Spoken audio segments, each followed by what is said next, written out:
Vendredi 8 avril, Madame, Monsieur, bonsoir. Tout de suite les titres de ce journal.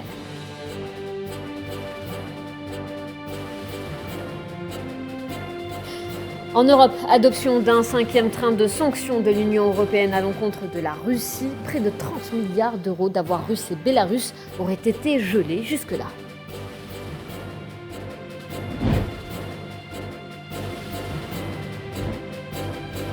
En France, dernier jour de campagne après le premier tour des présidentielles dimanche prévu. Les 12 candidats ont jusqu'à minuit pour convaincre leurs électeurs.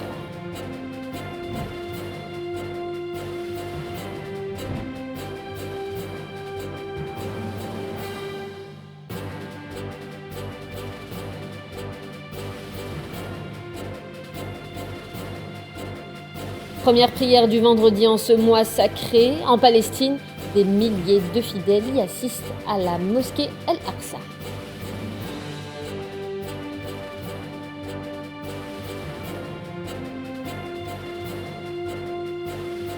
Le FMI annonce un accord de principe avec le Liban pour un plan d'aide de 3 milliards de dollars. Objectif, extirper le pays d'une des pires crises économiques de son histoire.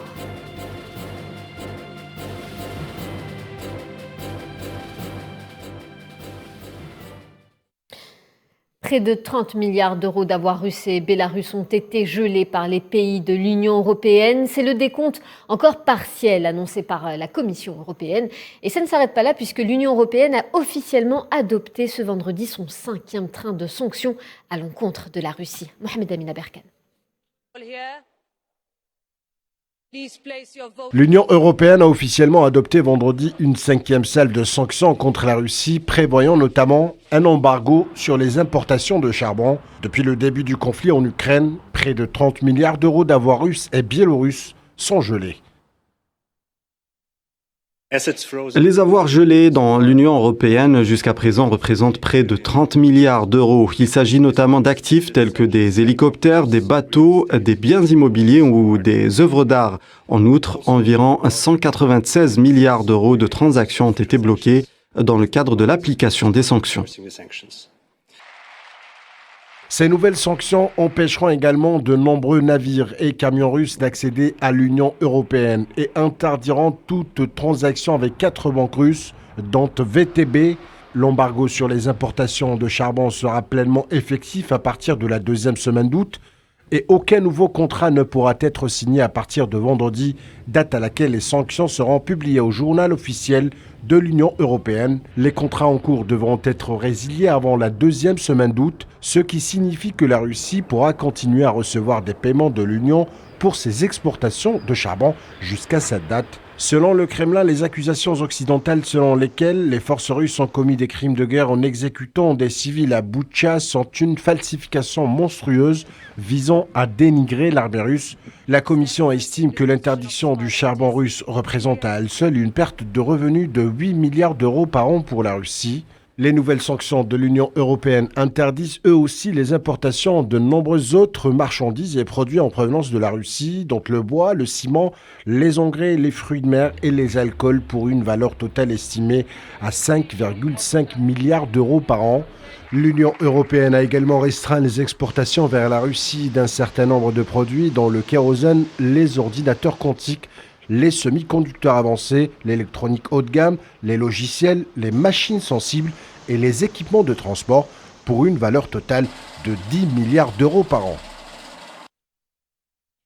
Parmi d'autres nouvelles sanctions contre Moscou, le Japon annonce renoncer à se procurer du charbon russe. Il faut noter qu'en 2021, 11% des importations japonaises de charbon provenaient de Russie. Le Premier ministre japonais, Fumio Kishida, ajoute également expulser 8 diplomates et fonctionnaires de la représentation commerciale russe au Japon, précisant toutefois que cela ne concernait pas l'ambassadeur de Russie à Tokyo. Et le Conseil des droits de l'homme a émis la décision de suspendre la Russie. La Russie qui a décidé son retrait anticipé du CDH après un vote où 93 États, principalement occidentaux, ont approuvé cette décision. La plupart des États du sud du globe ont été dans l'opposition ou l'abstention. Sofiane Baroudi. Le ministère russe des Affaires étrangères s'est exprimé sur son retrait anticipé du Conseil des droits de l'homme des Nations unies. Ce pas a été une réponse à la mesure de suspension. Le communiqué du ministère indique que Moscou, je cite, considère la résolution adoptée par l'Assemblée générale de l'ONU le 7 avril à New York visant à suspendre le siège de la Fédération de Russie au Conseil des droits de l'homme comme une mesure illégale. Le communiqué ajoute que cette décision est, je cite, politiquement motivée, visant à sanctionner de manière provocante un État souverain, membre de l'ONU, qui mène une politique intérieure et étrangère indépendante. Pour rappel, depuis le début de son opération spéciale, la Russie fait face à une pléthore de sanctions économiques et financières qualifiées par le président Poutine de guerre totale menée par l'Occident. Moscou a déploré l'utilisation du Conseil à des fins opportunistes par certains États et déplore les deux poids deux mesures pesant sur les institutions internationales. S'étant proclamé une référence en matière de droits de l'homme, ces États sont directement impliqués dans des violations flagrantes et massives des droits de l'homme. C'est ce qu'assène le ministère des Affaires étrangères russe dans son communiqué. En effet, la grande majorité des États du Sud global n'ont pas approuvé la décision de suspension de la Russie du Conseil des droits de l'homme. Le représentant de l'Algérie à l'ONU, Nadel Arbaoui, a pour sa part rappelé l'attachement inébranlable de son pays aux principes et aux assises du droit international, parmi lesquels la Charte des Nations Unies ainsi que la Déclaration universelle des droits de l'homme, mais aussi les mécanismes de protection, de promotion et de défense des droits humains.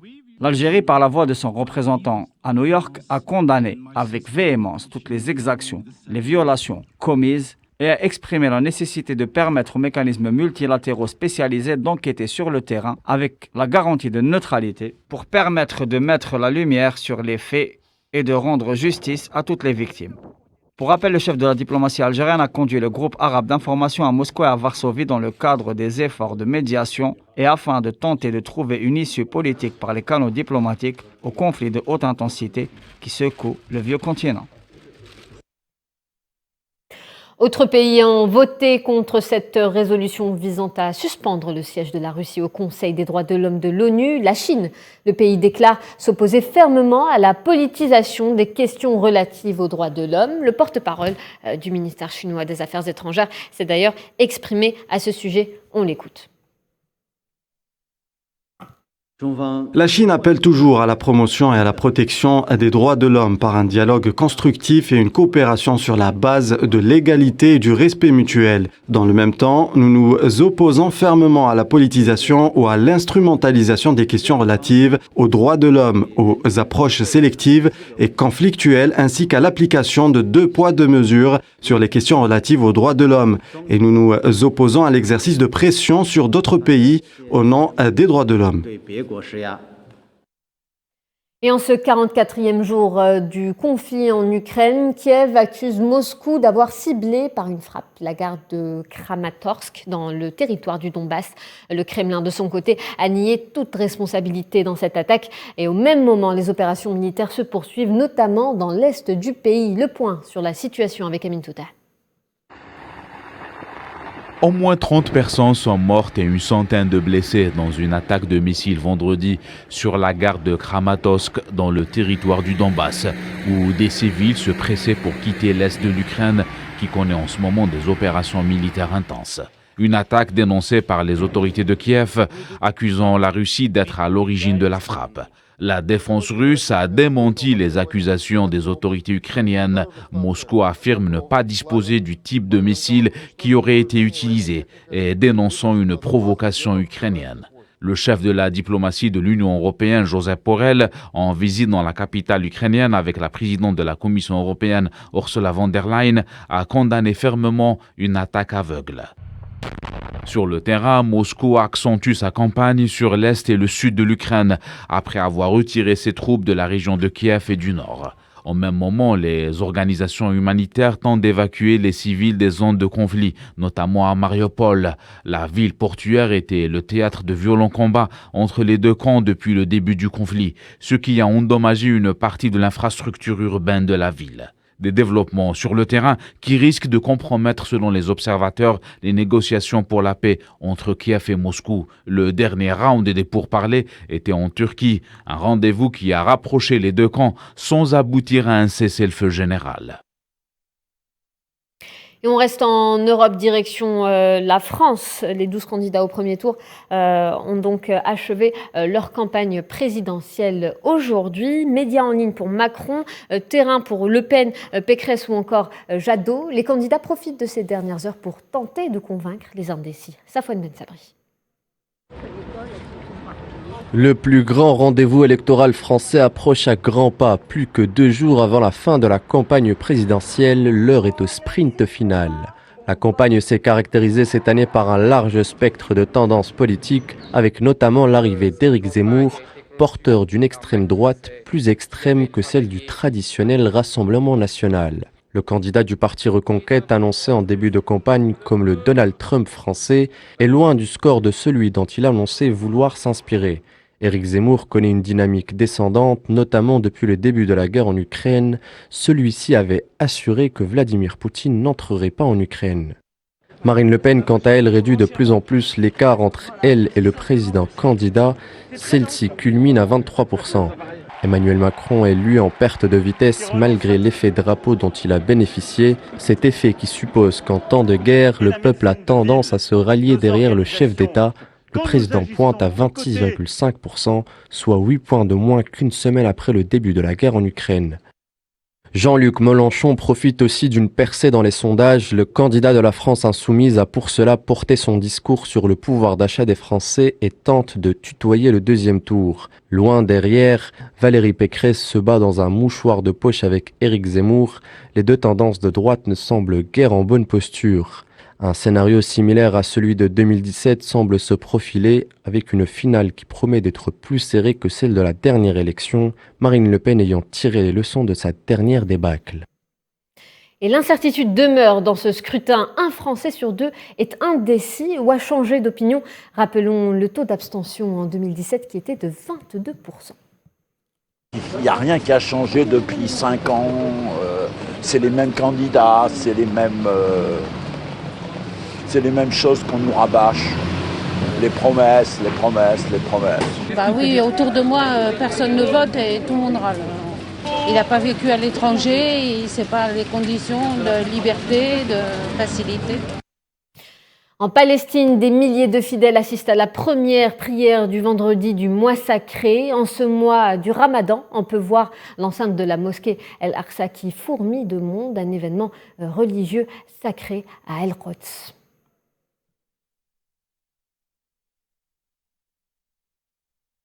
Et au lendemain de l'opération Martyr de réponse de la résistance palestinienne aux opérations sionistes en plein cœur de Tel Aviv, le Premier ministre sioniste Naftali Bennett a donné ce vendredi carte blanche aux forces de sécurité pour vaincre ce qu'il décrit comme une nouvelle vague de terreur. Je cite, « Nous donnons une liberté d'action totale à l'armée et à toutes les forces de sécurité afin de vaincre la terreur. Il n'y aura pas de limite à cette guerre. » Fin de citation. Ce sont là les déclarations du Premier ministre sioniste. Et justement, le martyr, un Palestinien de la Cisjordanie occupée, qui a été tué dans la soirée d'hier. Des membres du mouvement palestinien Hamas ont tenu un rassemblement après la prière dans le sud de la bande de Gaza pour rendre hommage aux 3 martyrs tués par l'armée sioniste.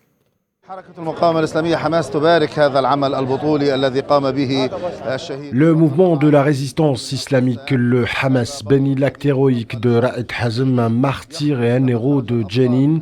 C'est le nouvel héros du peuple palestinien. Au fil des années, il se révèle être le nouvel héros de ces gens. Tout comme aujourd'hui, il y a un an, notre peuple palestinien en Cisjordanie a soulevé une vague de protestations. C'est une nouvelle confirmation que la résistance continue et elle persistera. Et il n'y a pas d'autre choix que de résister. Économie, le Fonds monétaire international annonce un accord de principe avec les autorités libanaises pour un plan d'aide de 3 milliards de dollars. Une aide dont l'objectif est d'extirper le Liban d'une des pires crises économiques de son histoire. Mohamed Wali Ben Jabel. Le Fonds monétaire international annonce un accord de principe avec les autorités libanaises pour un plan d'aide de 3 milliards de dollars afin d'extirper le Liban d'une des pires crises économiques de son histoire. Les réformes exigées vont relancer la coopération avec les donateurs.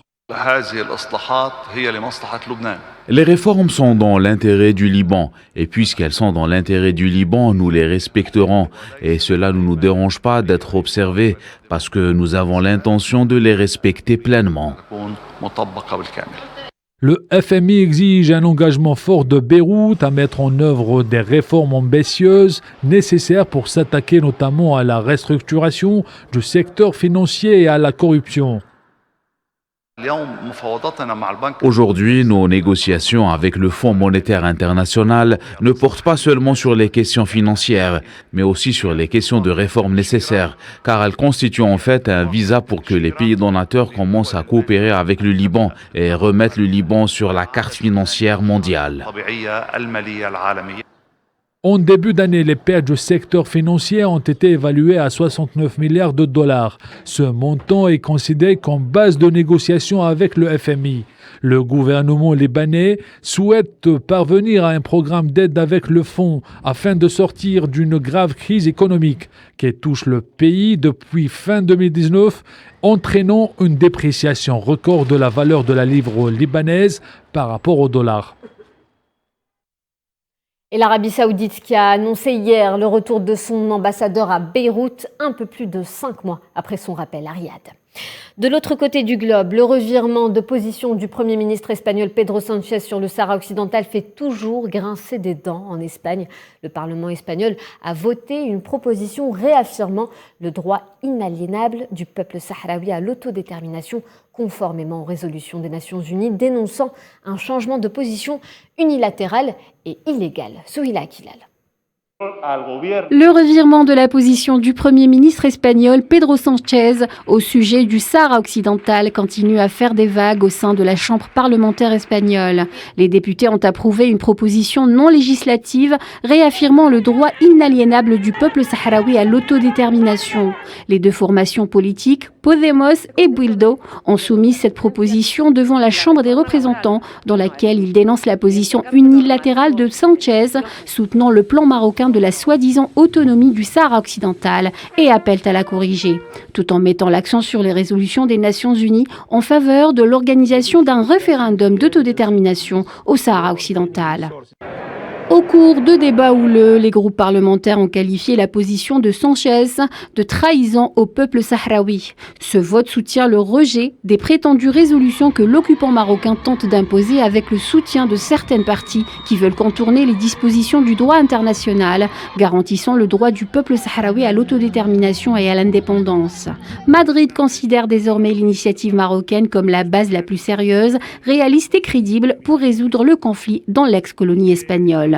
Ce vote coïncide avec la visite d'État du Premier ministre espagnol Pedro Sánchez et de son ministre des Affaires étrangères José Manuel Álvarez au Maroc pour rétablir les relations bilatérales suspendues depuis un an. Et la République démocratique du Congo devient officiellement le 7e membre de la communauté d'Afrique de l'Est. Le président de la RD du Congo, Félix Tshisekedi, a signé le traité d'adhésion en présence de Uhuru Kenyatta, le président du Kenya, et qui est d'ailleurs président de la communauté des États d'Afrique de l'Est. Leurs homologues de l'Ouganda et du Rwanda étaient également présents.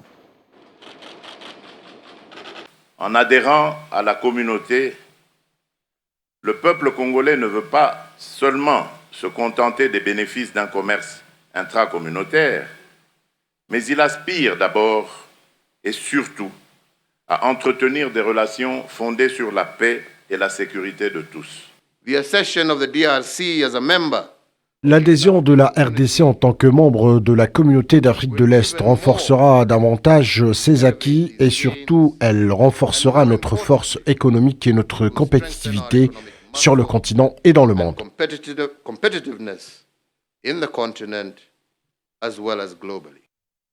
Et l'heure est aux législatives en Gambie. Les citoyens élisent demain, samedi, leurs députés. La campagne électorale s'est achevée hier soir. Ce scrutin vise donc à renouveler pour 5 ans les 58 sièges de l'Assemblée nationale. Après leur élection, ils auront pour tâche de voter une nouvelle constitution, une adoption qui est jugée indispensable par les partenaires internationaux de la Gambie. Éviter une famine, c'est l'objectif de l'ONU en Somalie qui intensifie son aide humanitaire. L'Agence humanitaire des Nations Unies veut venir en aide à 4 900 000 de personnes les plus vulnérables affectées par la vague de sécheresse sévère. Le coordonnateur résident et humanitaire des Nations Unies en Somalie a déclaré que le niveau des besoins était en augmentation rapide, surpassant les capacités et ressources disponibles.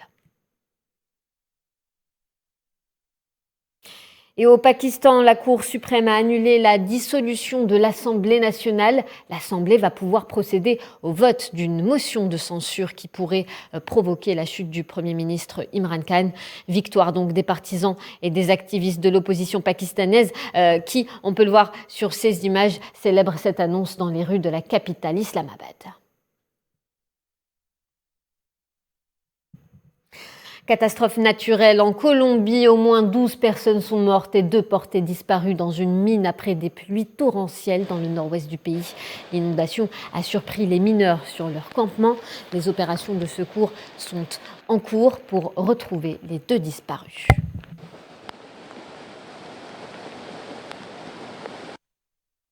On va parler énergie à présent. Après être repassé sous la barre symbolique des $100 hier, le baril de Brent pour livraison en juin repart à la hausse ce vendredi matin en prenant 1% à $101,59. Le baril de West Texas Intermediate américain pour livraison en mai gagnait quant à lui 1,17% à $97,17. Il faut noter que le Brent reste en hausse de plus de 30% depuis le début de l'année.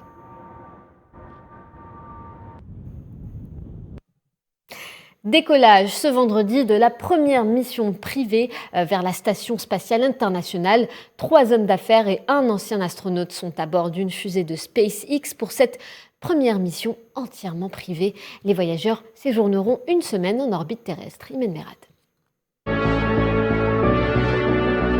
C'est une première dans l'histoire du tourisme spatial. Ce vendredi 8 avril, 3 aspirants de l'espace, accompagnés par un astronaute, ont pris leur envol en direction de la Station spatiale internationale où ils séjourneront plus d'une semaine.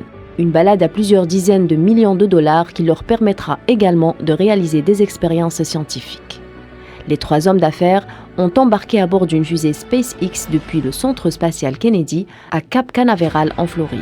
La capsule Dragon devrait s'amarrer à l'ISS samedi matin. Si l'opération réussit, il s'agira de la première mission entièrement privée vers l'ISS. En 2021, la Russie avait envoyé une équipe de tournage d'un film vers l'ISS à bord des fusées Soyouz et accompagnée d'astronautes. Cette fois-ci, c'est la société Axiom Space qui s'est occupée de l'organisation du voyage en collaboration avec SpaceX et la NASA, rémunérée pour l'utilisation de sa station. L'américano-espagnol Michael López Alegría, ancien astronaute, est le commandant de cette mission. L'américain Larry Connor serait le pilote. Sont aussi à bord l'ex-pilote Ethan Stibbe, cofondateur d'un fonds d'investissement, et le Canadien Mark Patty, patron d'une société d'investissement. Au-delà du tourisme spatial, les hommes d'affaires ont un programme relativement chargé avec plus de 25 expériences de prévues, notamment sur le vieillissement, la santé cardiaque ou encore les cellules souches. Ce sont là les raisons pour lesquelles les hommes d'affaires refusent d'être qualifiés de touristes spatiaux. Larry Connor a affirmé qu'ils s'étaient tous entraînés plus de 1000 heures au lieu de 10 ou 15 heures. Pour Axiom Space, il s'agit d'une première étape vers un but ambitieux, la construction de sa propre station spatiale. C'est important pour nous de pouvoir répéter de telles missions à une plus petite échelle, a déclaré Michael Suffredini, le patron de l'entreprise. On va parler culture avant de se quitter, de littérature plus exactement, avec le retour du Grand Prix Essia Djebar du roman cette année. Objectif de cette 6e édition, mettre en exergue les capacités de l'Algérie riche en créativité. Ce sont là les mots de la PDG de l'Agence nationale d'édition de publicité, Amira Bedia. Après 2 ans d'interruption, le Grand Prix Essia Djebar du roman revient pour ravir le monde de la littérature algérienne. Une initiative organisée comme à l'accoutumée chaque mois de décembre par l'entreprise nationale de communication, d'édition et de publicité en collaboration avec l'entreprise nationale des arts graphiques. Exceptionnellement, la directrice de l'ANAP, Madame Siham Draja, a avancé la date de cet important rendez-vous culturel. La date, c'est la date symbolique de la date de naissance de Madame Assia Djebar. C'est une date clé qui coïncide aussi avec les festivités du 60e anniversaire de l'indépendance. J'ai l'initiative d'accélérer le lancement de ce prix, pour ne pas trop tarder, parce que c'était, vous savez, après une rupture de 2 ans, les gens ont tendance d'oublier les bonnes pratiques et la bonne présence de l'ANEP sur le champ culturel et littéraire en Algérie. L'installation du jury de la 6e édition du prix Assia Djebar s'est déroulée avec la présence de ses 7 membres composés avec équité, incarnant l'esprit de l'illustre écrivaine Assia Djebar. Le chef de projet du Grand Prix Assia Djebar, M. Mohamed Belhi, souligne les objectifs de ce rendez-vous. L'objectif à travers Assia Djebar, c'est de faire en sorte que ce soit un nom, une distinction, une haute distinction du même niveau que ce qui se fait ailleurs. Et on est capable de le faire, il y a des potentialités. Et il ne faut pas perdre de vue, d'ainsi dit dans le préambule du Grand Prix Assia Djebar du roman, c'est que l'objectif aussi, c'est de promouvoir l'industrie du livre en Algérie. Cette année, la récompense va être distinguée à l'un des titres parus dès le mois de décembre 2019 jusqu'à la date butoir du 14 avril 2022. Qu'il soit en langue arabe, en français ou encore en tamazirt, le coup d'envoi est lancé. Avis aux éditeurs et au monde culturel algérien.